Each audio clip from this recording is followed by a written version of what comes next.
la vida y la trayectoria del licenciado Omar Nadine Castillo.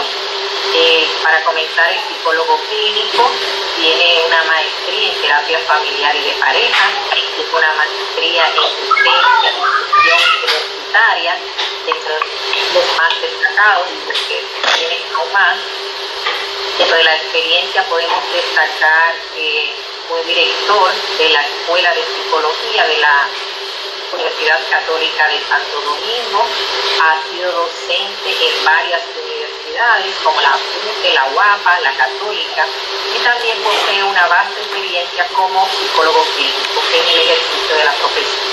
Así es que aprovechemos este gran potencial para nosotros hoy deleitarnos con el tema salud mental en el personal de salud. Adelante, Omar, buenas tardes. Buenas tardes, ¿cómo están? Es un placer para mí estar aquí con ustedes. Les tiendo el agradecimiento, a Abril por la invitación que me hizo y bueno, espero cumplir con las expectativas. Bien, como ustedes dijeron, como dijo Dorca y, la otra joven es Dilcia. Como dijo Dilcia y Dorca, hoy vamos a hablar sobre la salud mental del personal de salud, ya que nos hemos enfocado en la situación del COVID, en los pacientes, en la parte del duelo, pero no hemos visto una parte que es muy vulnerable, como son los médicos que están frente a esta situación, en primera línea, como decimos, las enfermeras. Inclusive hay psicólogos que están laborando en hospitales y tienen que ir a hacer servicio. Entonces, verdaderamente es un reto que tenemos. Entonces, yo estaba analizando, inclusive anoche mismo veía varios trabajos que puse a diferentes grupos de estudiantes con relación a crear varios manuales de intervención en crisis. Pero revisando los trabajos yo veo que se habla de todo, absolutamente de todo, menos de pandemia. Nosotros nunca habíamos vivido una pandemia, solamente la habíamos visto en los libros, ¿verdad que sí?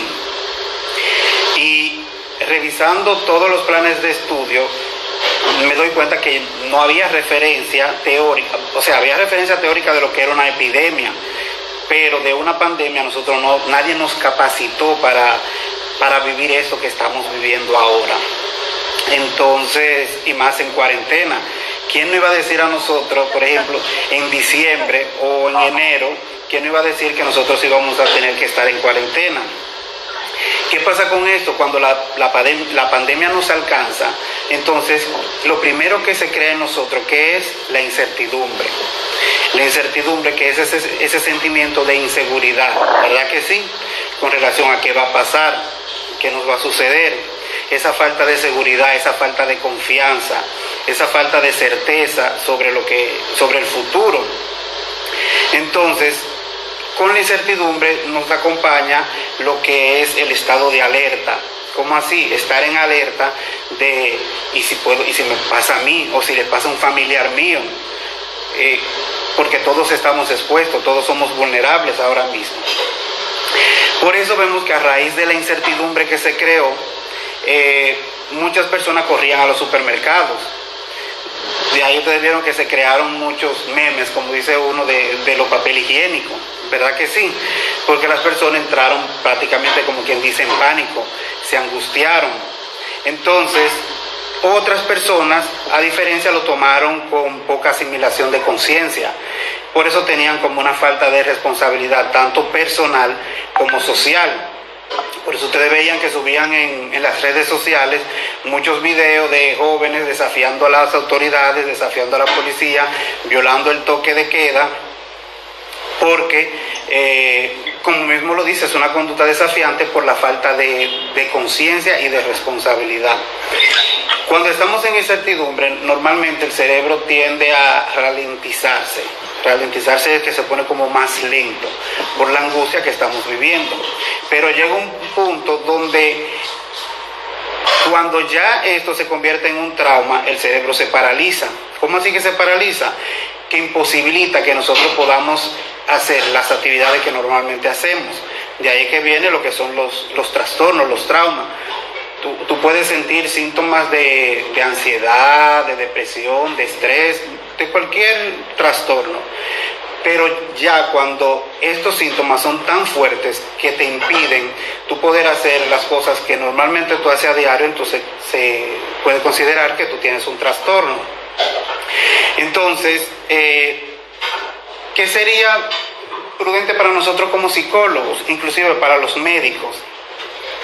Poder identificar cuáles son los pensamientos que me llegan cuando yo siento incertidumbre. O sea, poder identificar qué es lo que me pasa por la mente en medio de la incertidumbre. Y eso sería como un punto de partida. Normalmente, o mejor dicho, actualmente nosotros estamos esperando una respuesta científica, ¿verdad que sí? Estamos esperando como que el virus mute o que haya un protocolo de tratamiento efectivo, o inclusive estamos esperando la vacuna. Lo último que leí sobre Bill Gates, que es uno de los empresarios que más ha invertido en la investigación científica, él dice que aproximadamente hay como 100 vacunas que se están probando, pero de esas 100 él solamente tiene fe en 10, pero de estas 10 él cree que saldrían a la luz para septiembre del año que viene. Eso lo leí en un artículo que se publicó. Perdón. Fue tu audio, Nadine. ¿Perdón? Sí, creo que el micrófono no lo escuchamos. No sé si accidentalmente le hice ruido o fue usted, porque estaba cerrando algunos micrófonos. Está cerrado su micrófono. Ah, sí, parece que me lo cerraron. Aquí lo veo. ¿Y ahora me escuchan? Ah, ya. Sí, ahora sí. ¿Dónde me quedé? No. Creo que no alcanzó a decir muchas cosas después de eso. Las vacunas. Él tiene fe en 10 vacunas. Ah, ok, excelente. Bien, entonces el mundo ha cambiado. Nos guste o no nos guste, lamentablemente, el mundo en que estamos viviendo ahora no es el mundo de antes. Y el que nos viene después de la pandemia, en la pospandemia, también va a ser diferente. Según leí artículos, se estima que nosotros vamos a tener que usar el protocolo de seguridad, mascarilla, guante, por más de un año, según escuché. Entonces, hay personas que si tú intentas llevarlo como psicólogo, tú intentas llevarlo de lo ilógico, que es en donde ellos viven ahora, como yo he escuchado personas que me han dicho, no, eso no es nada del virus, eso son cosas de la política. Otros me han dicho, no, eso no le da a todo el mundo, eso nada más le da a las personas mayores de edad. Otros me han dicho, ¿qué otra cosa me han dicho? Como no, pero si tú te pones tus guantes, tú puedes salir a la calle normal, eso no te afecta. Entonces, hay personas que todavía viven como en una burbuja, en un mundo irreal. Si a esas personas tú lo llevas de lo ilógico a lo lógico, es probable que se empeore su salud mental. Si tú le dices, mira, lo que está pasando es esta, la realidad es esta, en verdad se han muerto muchas personas. Gracias a Dios a nosotros no nos ha tocado, pero yo leyendo, ya van 5 médicos que se han suicidado. Por ejemplo, en un artículo que leí, en Rusia, en 2 semanas se suicidaron 3 médicos. En Nueva York, la jefa de emergencia de un hospital también se suicidó. En Francia se suicidó otro médico. Entonces, es porque es real. O sea, a pesar de que nosotros, o una población, porque no puedo generalizar, piensen que no lo es, esto que estamos viviendo es real. Entonces, ¿qué pasaría si yo conecto a esas personas con la realidad? El shock emocional que ellos recibirían sería mucho peor, ya que nosotros no sabemos cuánto tiempo vamos a estar en esta situación, cuánto tiempo vamos a tener que usar los equipos de protección. También otra cosa que debemos considerar es un posible burnout laboral por parte de los médicos, porque los médicos están expuestos inclusive a trabajar hasta 24 horas haciendo servicios. Entonces, todo eso nosotros tenemos que ir ponderando que lo vamos a enfrentar. Bien, Entonces, el impacto social provocado por esta pandemia está siendo cada vez más conocido por las autoridades. Por eso hemos visto el protocolo tan, algunos le dirían rígido o riguroso que están tomando, pero es el necesario para poder prevenir que esto siga afectando a más personas. Yo veía las estadísticas ayer de la República Dominicana y creo que ya tenemos 6,000 infectados. Gracias a Dios no tantos fallecidos como en otros países, pero sí hemos ido aumentando mucho. ¿Qué puede pasar con esto? Bueno, vamos a ver muchas manifestaciones de temor, de tristeza, que ya la hemos ido viendo, de ira, alteraciones cognitivas, como por ejemplo personas que tienen dificultad para concentrarse, trastorno de la memoria, por ejemplo manifestaciones conductuales. ¿Cómo así conductuales? Deterioro del bienestar, de la calidad de vida. Muchas personas han perdido su trabajo, eso lo hemos visto. Otras personas han perdido la casa porque no tienen cómo pagar la renta, y los dueños de las casas, los apartamentos, simplemente le piden que se muden. Lamentablemente nosotros estamos viviendo lo que es un evento catastrófico. De hecho, cuando tú ves la definición de desastre y ves los diferentes tipos de desastre, te das cuenta que la pandemia y la epidemia entran de lo que es un desastre biológico. O sea, estamos ahora mismo en medio de una catástrofe o en medio de un desastre. Bien, entonces también están las que son las reacciones emocionales activadas por los eventos catastróficos. Cuando uno se siente que está en peligro grave, eso lo vamos a ver. Hay muchas personas que nos han llamado y nos han dicho de todos los síntomas que sienten. Hay personas que piensan que no van a vivir, o sea, que no van a sobrevivir a esto. Hay personas que piensan que, inclusive, tuve un caso de un joven que tuvo que llamar hasta el 911 porque sentía que le faltaba el aire.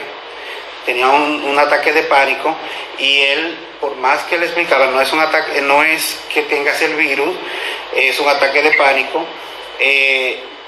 tuvo que llamar al 911, y al final me decía, me puse a llorar como un niño cuando ellos llegaron. Bien, muchas personas que sobreviven, eso lo vamos a ver, que sobreviven a una situación de desastre, logran recuperarse por sus propios medios, mediante sus propios recursos, ¿verdad que sí? Eso lo vamos a ver. Pero hay otros que no, hay otros que van a necesitar un apoyo psicológico oportuno y adecuado. Por eso está lo que es la intervención en crisis, también está la primera ayuda psicológica. Pero hay otros que no, hay otros que van a necesitar ir a terapia, van a necesitar asistencia psiquiátrica, inclusive van a necesitar poder medicarse para poder regularse, para poder estabilizarse emocionalmente. Los que no sean tan graves, pero que sí necesiten apoyo psicológico, una buena técnica sería permitir que ellos se desahoguen, dejarlos hablar libremente, dejarlos que ellos hablen de su aflicción, para nosotros poder comprender sus estados, ya que todos estamos viviendo una misma situación, pero cada experiencia es particular, ¿verdad que sí? Yo no puedo asumir que las respuestas tuyas tienen que ser igual a las respuestas mías ante la situación. Tal vez yo me lo he tomado a chiste, a gracia, o tal vez me lo he tomado, bueno, es algo serio, tengo que guardar cuarentena para no contagiarme del virus y no contagiar a las personas cercanas a mí. Pero hay otras personas que no, hay otras personas que creen que el mundo se está acabando literalmente. Y yo tengo que entender eso y poder ser empático, que es algo de lo que vamos a hablar. Bien. Entonces, si nosotros no ayudamos a esa persona de una manera pertinente, estas reacciones que son normales, actualmente es normal que una persona sienta ansiedad, es normal que una persona se siente estresado, es normal que una persona siente como tristeza, sienta como un vacío por todo lo que está viviendo.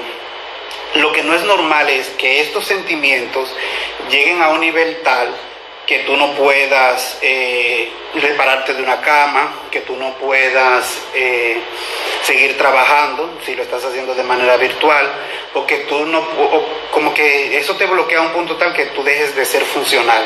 esa parte sí no es normal. Y entonces ya nosotros deberíamos de intervenir, de usar las herramientas o los recursos, mejor dicho, los servicios que existen para poder ayudar a esa persona.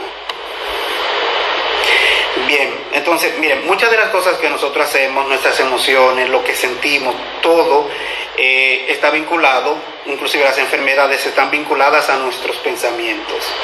Que es aparte de las reacciones automáticas o las reacciones repetidas como una cuestión de hábito, lo que hacemos proviene de los pensamientos que se presentan ante los actos que vemos o que hacemos.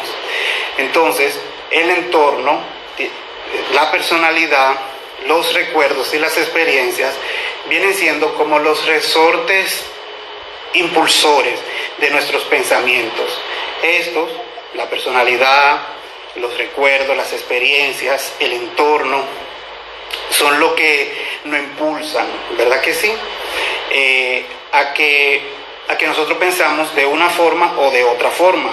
Cada persona puede controlar los pensamientos y dirigir la voluntad de sus pensamientos de acuerdo a sus experiencias previas, de acuerdo a sus recursos, pero en base a esos pensamientos ellos van a tener una reacción.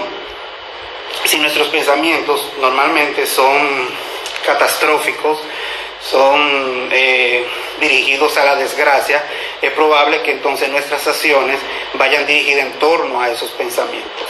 Yo me voy a enfocar por ejemplo, en la depresión, en el estrés y la ansiedad.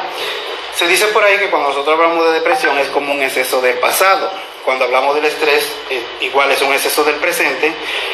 Y cuando hablamos de la ansiedad es un exceso del futuro. Vamos a empezar por el estrés.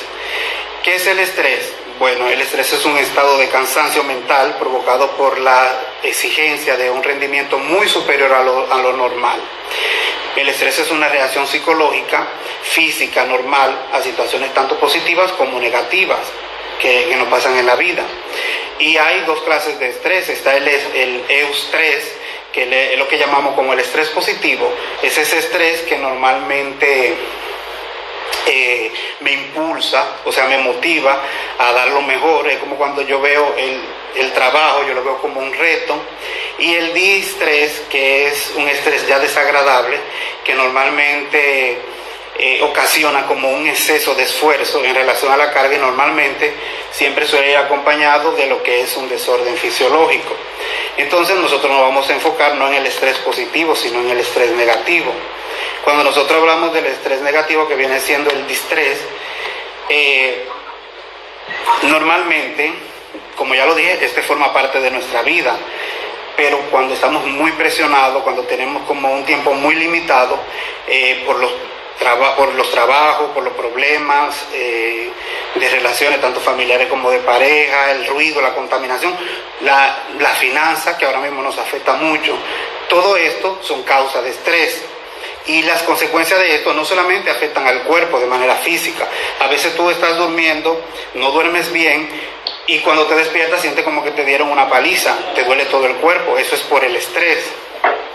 Entonces, los daños de este estrés pueden ser fatales si uno no los interviene a tiempo. Hay unas técnicas que son muy efectivas para tratar lo que es el estrés. Primero, ¿cómo yo lo puedo prevenir?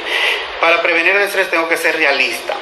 Cuando hablo de ser realista me refiero a ver cuáles son qué es lo que tengo, cuáles son mis necesidades, pero también cuáles son los límites, o sea, cuáles son mis limitaciones.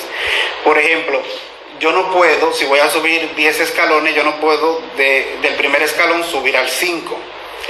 Yo tengo que pensar, yo tengo que reconocer que mis piernas no tienen tal vez la agilidad para yo subir 5 escalones y 5 más.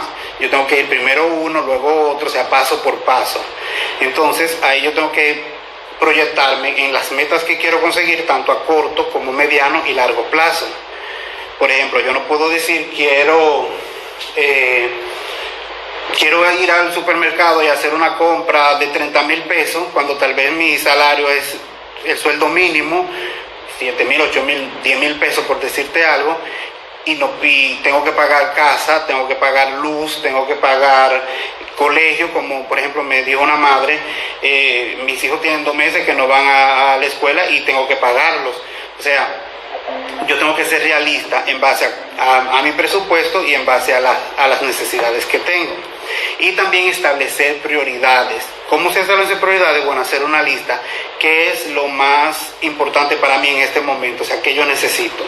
Luego de que yo tengo esa lista de prioridades, se me va a hacer mucho más fácil yo poder, por ejemplo, poder irlas realizando o poderlas ir cumpliendo en la medida de mis posibilidades y en la medida de mis prioridades. ¿Me doy a entender? Otra sería variar las tareas para prevenir el estrés, ya que estamos en confinamiento. Si tú varías la tarea, es probable que tú no sientas como la presión de que te estás, como lo he escuchado, que estás presa. Escuché una persona que me dijo, me siento confinada, sino de que tú lo puedes ver. Bueno, recuerdo que alguien me dijo, siento que estoy cayendo en depresión, nunca había sentido esto. Y hablándole, recuerdo que llegó a la conclusión de ver que ella no estaba presa como ella lo veía, sino de que ella lo que estaba era guardando su vida, guardando su salud y guardando la de su familia, que ahora mismo ella estaba siendo prácticamente una heroína quedándose en su casa. Ser organizado, eso nos ayuda a prevenir el estrés, organizar esas prioridades, entonces organizar cómo es que la voy a efectuar. Otra sería vivir lo más sencillo posible. Y no dirán, ¿cómo así? O será muy difícil. No. ¿Por qué? Ahora mismo en la condición que estamos, y como decía anteriormente, nosotros no sabemos cuánto tiempo va a durar esta cuarentena. Yo recuerdo que eran 15 días o un mes la primera vez, y ya de eso creo que llevamos como 2 meses. Entonces debemos tratar de vivir, de ver qué es lo menos que nosotros necesitamos para poder vivir, y en base a eso, entonces, aprender a vivir de esta manera. O sea, tratar de evitar como ese consumo excesivo de cosas, ya que no sabemos. Bueno, hay un refrán que por ahí anda, un meme que dice, antes se decía guarda pan para mayo, y ya llegó mayo, o sea, ya estamos en mayo. Bueno, entonces... Claro, perdóneme que le interrumpa, solo para avisarle que tenemos 5 minutos para que agote este primer tiempo, y cuando se termine vamos nuevamente a empezar con el mismo enlace que tenemos, ¿de acuerdo? Okay. Otra cosita es que algunas personas que están diciendo como que se le escucha un poquito bajo, si fuera posible usted acercarse un poquito más al micrófono, se lo agradeceríamos. Ok, entonces, sí. ¿Terminamos ahora o terminamos en 5 minutos? En 5 minutos. Ok. Entonces estábamos hablando del estrés, ¿verdad que sí? Sí, señor. Bien. Se termina la conexión. Excelente. De las medidas que se puede tomar. Miren, cuando nosotros hablamos de superar el estrés, esto implica diferentes dimensiones, ¿verdad que sí? Diferentes dimensiones de la vida.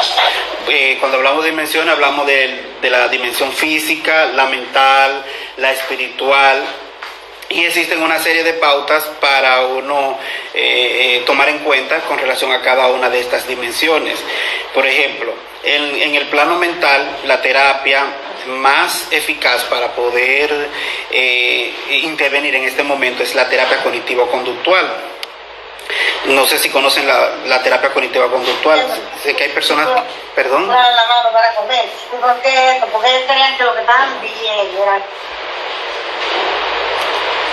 Bien, entonces la terapia cognitiva-conductual enseña a las otras personas a controlar sus pensamientos, en lugar de permitir que los pensamientos sean que los controlen a ellos. Entonces hay varios diferentes ejercicios, como por ejemplo prohibirse los pensamientos negativos. Eso es cuando te llega un pensamiento negativo, automáticamente tú tienes que cambiarlo por un pensamiento positivo. En la medida que tú vayas practicando este ejercicio continuamente, se va a volver un hábito y los pensamientos negativos van a dejar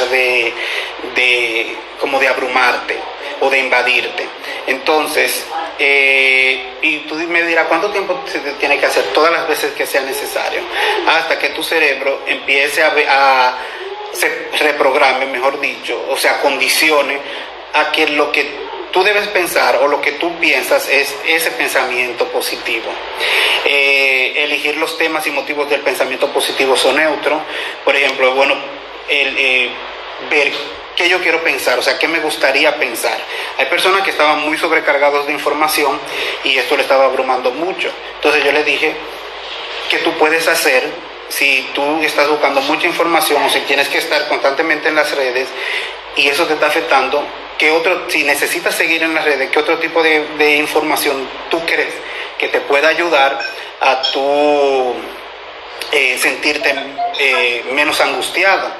Entonces, en la medida que fueron cambiando, de dejar de buscar noticias trágicas, noticias relacionadas a muerte, y empezaron a buscar otro tipo de información, esa ansiedad o esa angustia fue disminuyendo. Tener como motivación las preocupaciones constructivas. ¿Cómo así? Para resolver los problemas que causan estrés es necesario pensar en alternativas, recursos, otra forma de superar la dificultad en la que nos encontramos. Y esto va a hacer que uno se sumerja en una preocupación, o sea, eso va a impedir que uno se sumerja en una preocupación destructiva, repetitiva y obsesiva. A veces nosotros empezamos a rumiar. ¿Cómo así a rumiar? Pensamos en algo y este pensamiento nos empieza a afectar y por más que queremos no se nos quita de la mente. Entonces, en la medida que tú trates de cambiar esos pensamientos negativos, tú verás cómo la rumiación va a ir disminuyendo. Abandonar las creencias irracionales. Hay muchas personas que actualmente tienen muchas creencias irracionales con relación a todo lo que se está pasando. Voy a ir avanzando porque sé que ya queda un minuto y cuando volvamos quiero entonces empezar con el otro tema. En el plano físico nos ayuda mucho el ejercicio. Creo que el ejercicio actualmente es una de las mejores medicinas en contra del estrés, pero si no puedes hacer muchos ejercicios por alguna condición en particular, entonces la relajación también es muy buena. Y para tú relajarte tú no necesitas mucho, simplemente en un lugar donde no haya mucho ruido, donde te sientas cómodo y tratar de desconectarte, de enfocarte en tu respiración, de tratar de descansar. Inclusive hay música que... Una pausa.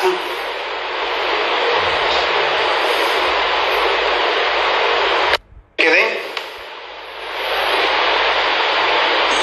Estábamos ya técnicas y estaba hablando sobre hacer ejercicio. Okay. La parte de cuidar. Excelente. Estábamos hablando del estrés y sobre en el plano físico hablábamos sobre el ejercicio y sobre la relajación, ¿verdad que sí? Ahí nos quedamos. Hay muchas técnicas. Las personas que no son psicólogos, no todos conocen técnicas de relajación y hay muchos que sí la conocen, pero ahora mismo se están tan abrumados que se les olvida. Porque he hablado con personas que luego me han dicho, sí, pero yo sabía eso. Entonces, nuestra función como psicólogos es recordarle que existen estas técnicas que tal vez ellos sí saben o sabían, y si no lo sabían también de igual forma, no importa, lo importante es que aprendan que con unos minutos, vamos a decir unos 20 minutos de relajación, cuando se sientan muy estresados, esto puede ayudarlos de una manera muy significativa.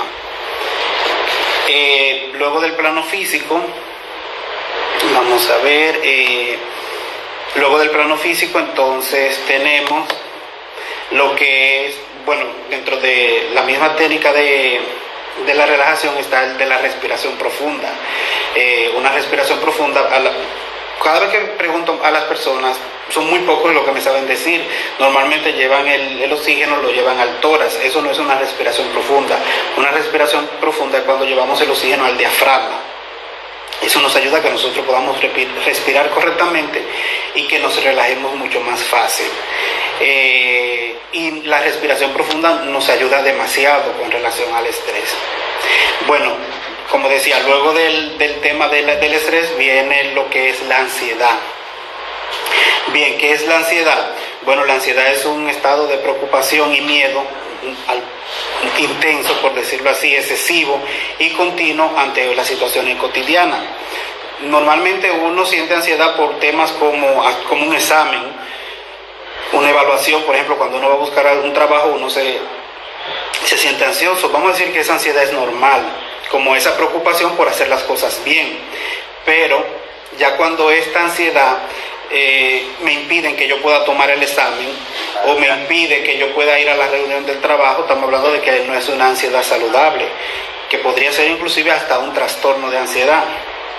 Entonces, algunos trastornos de ansiedad pueden ser los ataques de pánico, como el joven que le mencionaba anteriormente, que uno piensa que se va a morir. Él pensaba, cuando él me llamó, pensaba que se iba a morir.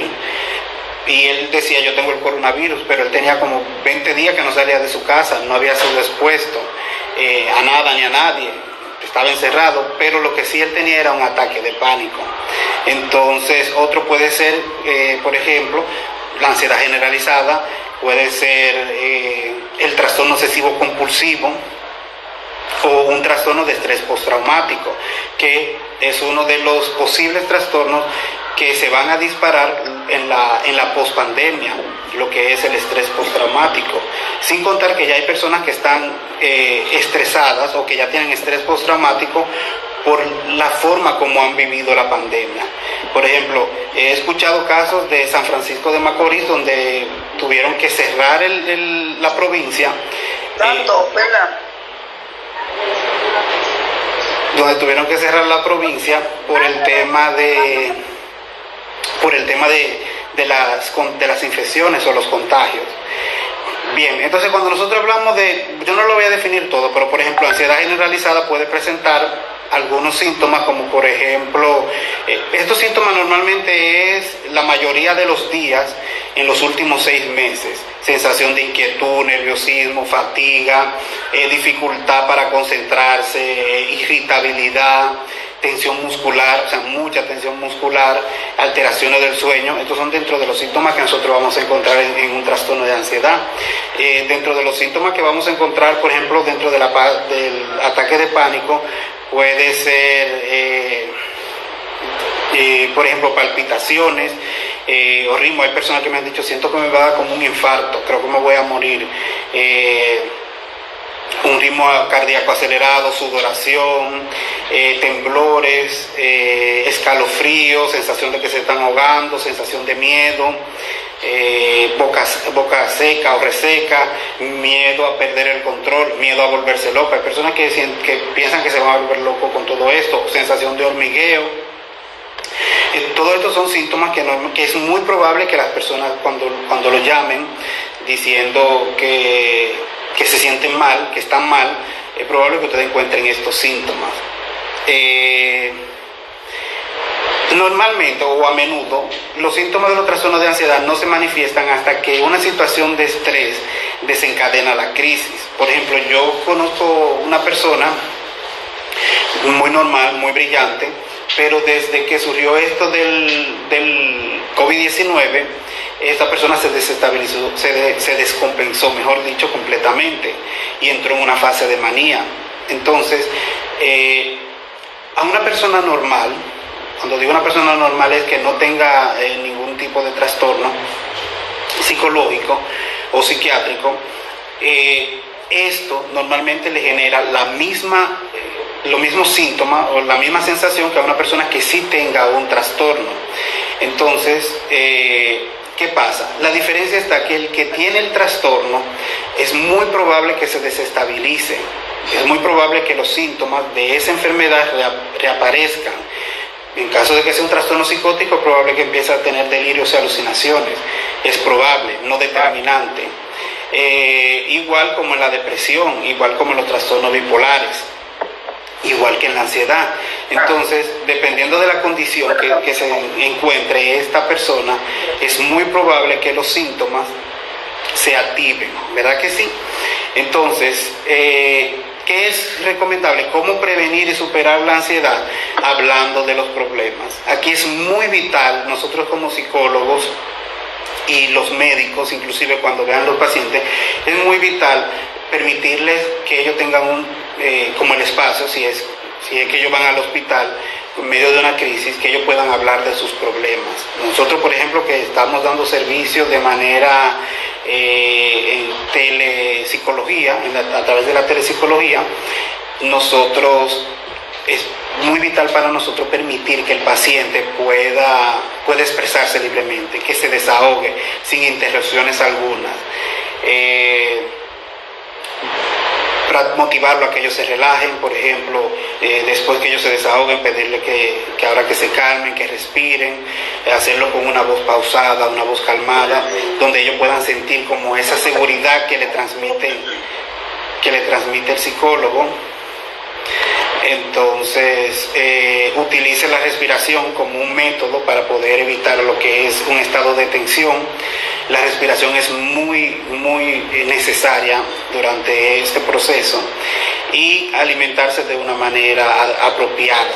Evitar tanto como los dos extremos, evitar el exceso, tanto como evitar, hay personas que no les da deseo de comer, y esto puede inclusive provocar que tengan una enfermedad, y más si tienen una condición médica previa, como por ejemplo diabetes, hipertensión. Hay personas que necesitan tener una buena alimentación y ahora mismo es probable que no la tengan. Bien, busque grupos de apoyo, eso es muy saludable. Por ejemplo, mira, he visto en redes sociales que las personas hacen videoconferencias por esta misma aplicación y por otras. Eso es muy saludable cuando usted se puede reunir con personas que usted aprecia, cada uno en su casa, claro, a través de una videoconferencia, compartir, como dicen, una tertulia. Eso ayuda a que uno disminuya los niveles de ansiedad y dejar de pensar. A veces pensamos mucho, y si a eso le añadimos que buscamos mucha información sobre desastres, entonces es probable que en la noche no podamos dormir. Es muy probable que estemos sobresaturados de información. Yo recuerdo que hablaba con alguien que me decía que no podía más, y recuerdo que usé una metáfora. La metáfora que le hice fue: imagínate como en las películas, cuando los malos o alguien quiere una información y toman como un balde de agua, un tanque, y le introducen la cabeza a la persona en el tanque y lo dejan ahí varios minutos sin respirar. Entonces, cuando le sacan la cabeza para ver si va a dar la información, tú ves cómo respira la persona, así como sofocado. Me dijo sí. Entonces le dije: creo que está pasando eso mismo contigo. Tú te has sobresaturado tanto de información que ya el agobio que sientes, no puedes controlarlo. Entonces me dijo que sí, en verdad eso era lo que sentía, y debemos tratar de dejar de pensar sobre la pandemia. No dejar de pensar en el sentido de que olvidarnos de que sí está. A lo que me refiero a dejar de pensar es de manera trágica. Como dije al principio, hay personas que tienen como un pensamiento catastrófico y todo lo van a maximizar y van a pensar que ya es el fin del mundo. Entonces, estas personas no es bueno que busquen información que contribuya a que ellos se sientan de esa manera. Bien. La desensibilización sistemática es muy bueno, y esta consiste en el aprendizaje de técnicas de relajación para poder hacer frente a la ansiedad en estado relativamente tranquilo. En otras palabras, por ejemplo, la idea es repensar el tema en otro momento para hacer frente a la situación real. O sea, yo no voy a pensar en lo que me está agobiando ahora, cuando puede ser algo que yo no lo controlo, cuando puede ser algo que actualmente no me está afectando, y pensar en lo que sí me está afectando actualmente, en lo que sí es mi realidad. A eso me refiero. Y pasamos al tema de lo que es la depresión. ¿Qué es la depresión? La depresión es una enfermedad o un trastorno mental que se caracteriza por una profunda tristeza, decaimiento anímico, baja autoestima, pérdida de interés por todo y disminución de las funciones psíquicas. Cuando hablamos de depresión, fíjense que el primer síntoma que mencioné fue una profunda tristeza, ¿verdad que sí? Hay una diferencia entre lo que es depresión y duelo. La depresión y duelo no es lo mismo y tenemos que diferenciarlo. Y actualmente vamos a ver muchas personas que tienen duelo. Por ejemplo, duelo porque perdieron un familiar, duelo porque perdieron un familiar cercano, un amigo, o sea, un papá, la mamá, el hijo. Inclusive he visto casos de personas que en una familia, creo que eso fue en España o Italia, murieron todos en la familia por el COVID-19. Entonces, ahora nos vamos a encontrar con personas que tienen duelo por pérdidas de personas, tanto también como pérdida del trabajo o como pérdida de la estabilidad emocional, la estabilidad social que tenían. Entonces, hay diferencia. El duelo normalmente es sano, es un proceso que tenemos que vivir todo ante una pérdida, pero durante el trastorno depresivo mayor, el estado de ánimo depresivo es persistente y continuo. Mientras que en el duelo, el dolor aparece en forma de oleadas, o sea, en un momento sienten como esa tristeza, pero después se calma, después vuelve y la siente, como si fueran punzadas, a eso nos referimos. En el duelo normalmente no se afecta lo que es la estima. ¿Cómo así? En el duelo yo siento el dolor porque perdí a alguien querido, perdí mi trabajo, pero yo no siento mi autoestima no baja. En la depresión la autoestima normalmente se lacera significativamente. Al final, por ejemplo, el duelo viene siendo como un proceso adaptativo normal de todo ser humano, de acuerdo al evento o a la pérdida que haya tenido. Y los síntomas sí se parecen al trastorno depresivo mayor, pero no son los mismos y se diferencian. ¿Cómo se previene la depresión? Fácil, hay que buscar suficiente apoyo social. Las personas cuando están deprimidos normalmente les gusta aislarse, eso no es saludable para nada. Entonces lo más factible es que uno busque un apoyo social, aunque uno no quiera, es como forzarse a sí mismo para salir como de esa pseudo seguridad que supuestamente ofrece la depresión, de que yo quiero estar solo porque me siento mejor así. Eso no es cierto, no es real. Lo correcto es que en ese momento uno pueda tener como una buena red de apoyo que me ayude a yo poder salir de esa situación depresiva. Mientras mayor sea tu red de apoyo y tú más puedas interactuar con ellos, menos tiempo es probable que tú dures en la depresión. Mantener una vida activa es muy vital para uno prevenir la depresión. El ocio no ayuda. Y ocuparse de tareas que le traigan a uno satisfacción, que te traigan placer tu poder hacer esas tareas. Piense correctamente.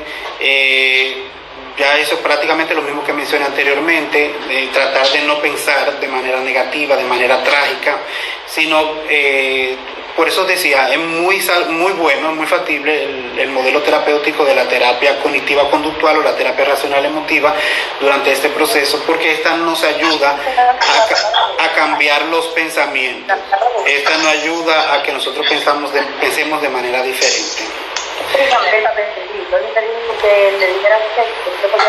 Yo tengo como una competencia con él, sí, ahí. Bien, entonces, tratamiento de la depresión, ¿cómo se vence la depresión? Se realiza de dos maneras, por medio de la farmacología, que es muy vital. Yo siempre he dicho, el trabajo del psiquiatra con el psicólogo es muy vital, es muy necesario en estos casos, ya que tanto el psiquiatra necesita de la psicoterapia para que el medicamento sea muy efectivo, y el psicólogo necesita de la farmacología para que pueda haber esa regulación química en el paciente. Bien. Algo que es muy vital y no se puede quedar es el tema de la resiliencia. La resiliencia es muy importante. ¿Qué hablamos de resiliencia? Es iniciar un nuevo desarrollo después de un trauma. Es la capacidad que tiene una persona para poder superar las circunstancias traumáticas, como por ejemplo la muerte de un ser querido, un accidente, básicamente esto, entre otras. Y las condiciones que permiten la resiliencia son la personalidad del individuo.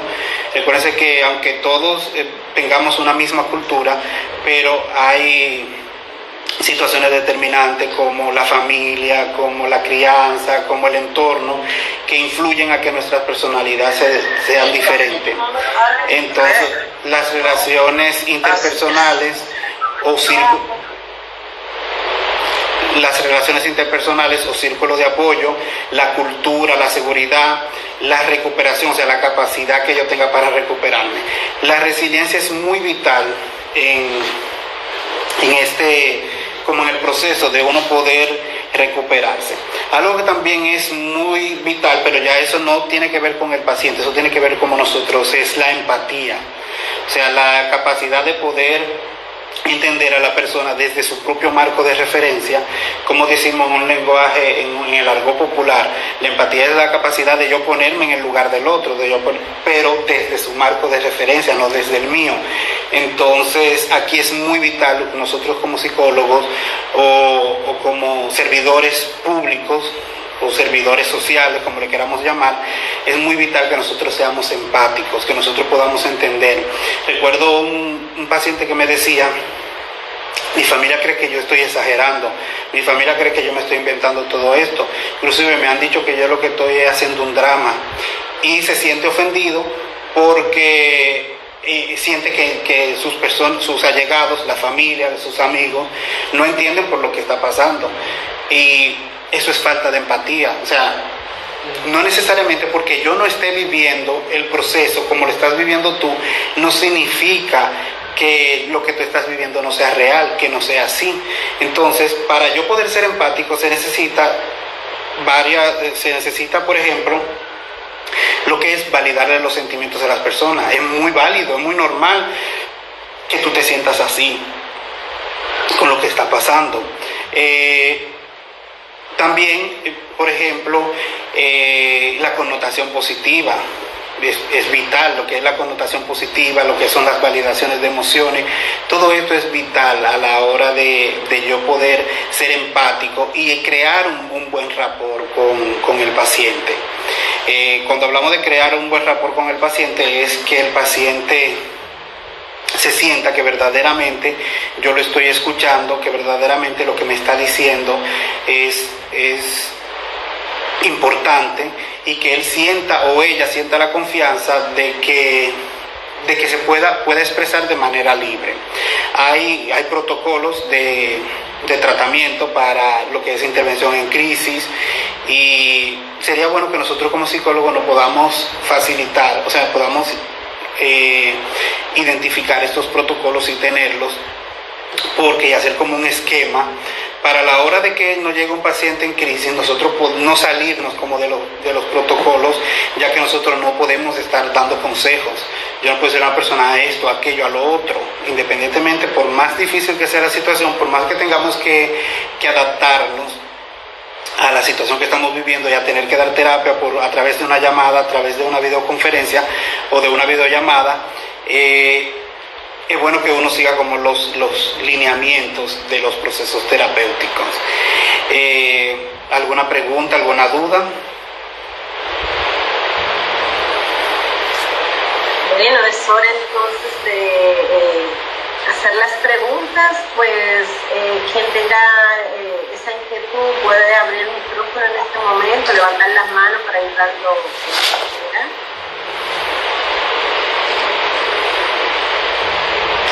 También la puede escribir por el chat, siempre y cuando sea específica. O también la puede.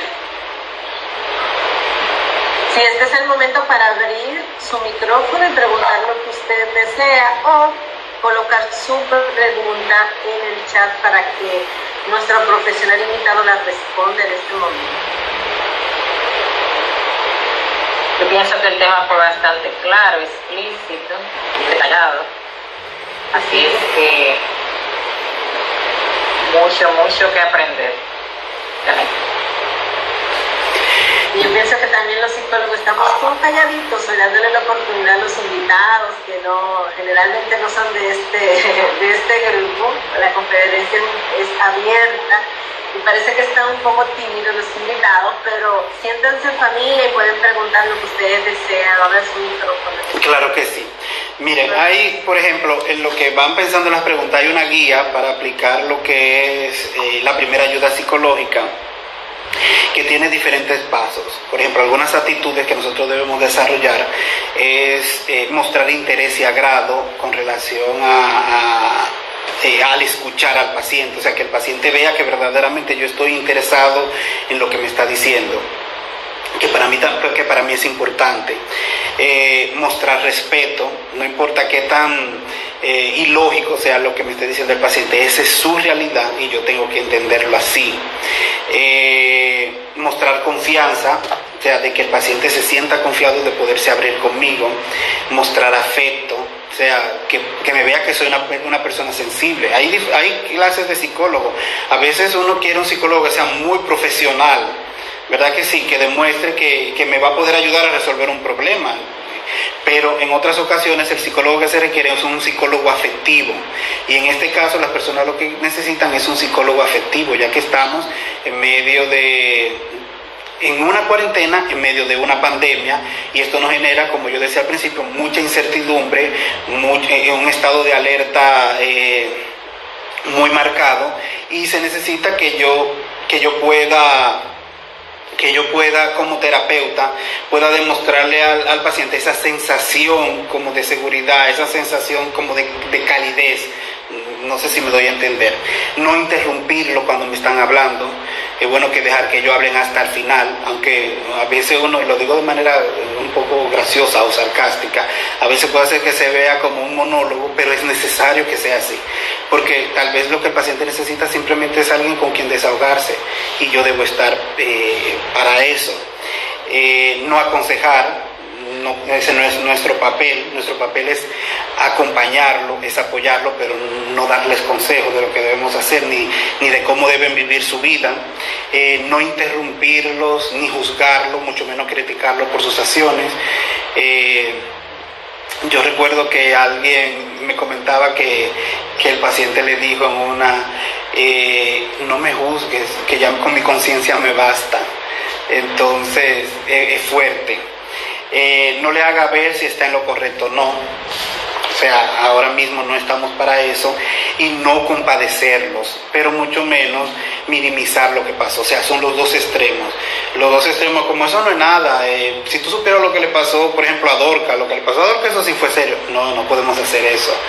Y mucho menos compadecerlo para provocar que el paciente entonces tenga como una autocompasión, como pobre de mí, yo sí sufro. O sea, esa no es. Debemos tratar de evitar esto. Bien. ¿Alguna pregunta? Bueno, número uno, nos piden la referencia de la guía que usted recomendó. No sé si pudiera decir el nombre, cómo se llama la guía, dónde se puede encontrar. Sí, hay diferentes guías que son de intervención en crisis, guía de duelo, guía de primera ayuda psicológica. Yo se lo puedo facilitar a Abril cuando concluyamos la conferencia. Excelente. De mi parte me gustaría preguntarle algo. Pues cuando usted hablaba de que en el duelo no se vive, no existe de pronto la posibilidad de que la persona le baje la autoestima. ¿Será en todos los casos? Por ejemplo, cuando hay un duelo por la ruptura de una relación, en ese caso no podría darse que la persona, ¿verdad?, que perdió la relación con la separación pueda caer en esa situación de comenzar a verse y caer en una baja autoestima. Mira, a veces, dependiendo de las relaciones, hay relaciones donde hay mucha violencia psicológica de manera implícita, y la persona automáticamente, la autoestima empieza a disminuirse. He visto personas que, por ejemplo, yo he estado tratando a una joven, una señora, y ella me dice, ya yo me sentía fea, ya yo me sentía que era mi culpa, que él le fuera infiel, ya yo sentía, o sea, yo me siento muy mal conmigo mismo. En medio del proceso resulta que él se dio cuenta que estaba muy equivocado, le pidió que lo perdonara y ellos volvieron. En diferencia de una semana, ya ella no sentía nada de eso, ya la relación era muy buena. Entonces, puede darse el caso de que lo que la persona esté experimentando sea culpa, y la culpa sea por cómo yo me comporté, por cómo lo que pasó, lo que hice, si fui infiel, si yo fui el responsable de que mi relación se dañara, mi pareja me descubrió, ella se dio cuenta de todo lo que pasó y me dejó. Es probable que yo negocia contra reloj los apoyos para... Bien, entonces es probable que sea culpa. Me ha tocado 2 casos coincidencialmente de hombres que han venido así como, me han dado la impresión de que tienen baja autoestima, y cuando nosotros nos damos cuenta, al final lo que siente culpa, que yo le trabajo lo que es el autoperdón, o sea, perdonarte a ti mismo por lo que pasó y perdonarla a ella para que sea libre. Sí puede ser, pues no voy a generalizar, puede ser que se dé de que a uno de los dos sienta como que fue el responsable, pero lo que hay que ver es si verdaderamente lo que la persona tiene es una baja autoestima o si lo que tiene es el sentimiento de culpa porque se sienta responsable de lo sucedido. Excelente, muchas gracias. Aclarada, Linda, ¿sí? Gracias.